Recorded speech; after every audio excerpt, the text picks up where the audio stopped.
अभी हाल ही में 131वां संविधान संशोधन विधेयक लोकसभा में पारित नहीं हो पाया। आखिर ऐसे क्या रीजन था जो पारित नहीं हो पाया?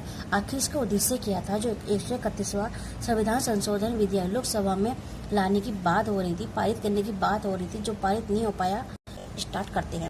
फर्स्ट हमारा ये था कि जब प्रेजेंट टाइम में लोकसभा के सदस्यों की जो सीटों की संख्या है वह 543 है। ये हो रहा था कि 543 से बढ़ाकर 850 कर देनी चाहिए। और जो भी हम लोकसभा में सीटों की संख्या के बढ़ाने की बात करते हैं तो आर्टिकल 81 के अकॉर्डिंग करते हैं। सेकंड ये था जो परिसीमन था 1971 के अकॉर्डिंग जनगणना पर आधारित थी। अभी ये हो रहा था कि 2026 में जनगणना की बात हो रही है, तो ये हो रहा है कि 2011 के आधार पर जनगणना हो और जो भी हम सीटों का आवंटन होता है वह परिसीमन के आधार पर होता है। और हमारा थर्ड ये हो रहा था कि जो भी महिलाओं को जो आरक्षण है 33% उसको बढ़ा देनी चाहिए। ये 3 बात हो रही थी जो यह बिल पारित नहीं हो पाया।